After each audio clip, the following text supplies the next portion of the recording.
tried to reign in my life, R-E-I-G-N, reign in my life. And I got to the place where I said, God, if you forgive me, I'm going to forgive myself. If you love me, then I'm going to try to love myself. I'm going to do all these things, but I will not live in condemnation and guilt and shame. And so I entitled the song, No More Shame, because I walked in that for a while. Yeah. But I got to the place where I said, God, I'm trusting you, and I will not live in shame. Yes. And Marvin, it's very obvious that about everybody I know at some point goes through some type of experience, no matter how small or how large, that the enemy brings shame. And there's 2 or 3 reasons the enemy would bring shame. And number one, just be to take you out of serving God. Can you talk? Because you cannot, there's no way you can be your best when you are living in shame. And the whole thing is that a lot of times the things that God brings us to, God will use it to minister to somebody else. But you're not going to be able to minister to somebody else God's healing and God's forgiveness if you're condemning and beating yourself up and making and walking in the shame of what you did. Here's where we got to get to the place. We got to get to the place where we feel like this. I mean, this is our attitude.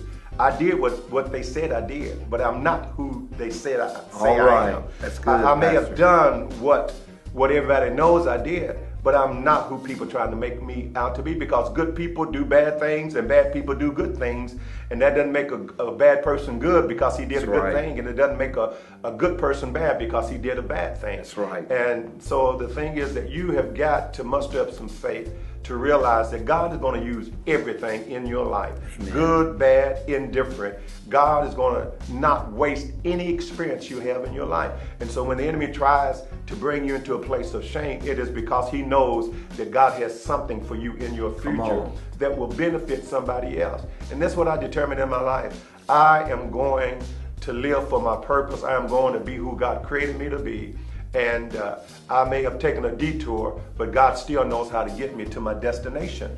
And so shame is that permanent detour that the enemy wants you to take. Yeah. And shame is that permanent giving up. It's the permanent fainting. And everybody gets to the place where they may think about giving up or they may think about fainting, but shame will cause you to permanently give up on any hope of the future. And I'm telling you, you're better than that. That's not who you are. That's right. That's not who God created you to be. And God has something better for you. And not only, I love this scripture in Hosea 2 and 14 and 15 talks about where he takes your valley of trouble and makes it a door of hope. I live by that. I mean, it just, God takes what the enemy meant for our harm and what he meant to destroy us and what he meant to shame us and condemn us. And God will use that as a door of hope that not only will you walk through, but others, you'll lead others through that same door of hope. You'll be a source of hope for somebody else because you were able to walk through that door into the freedom that God offers you.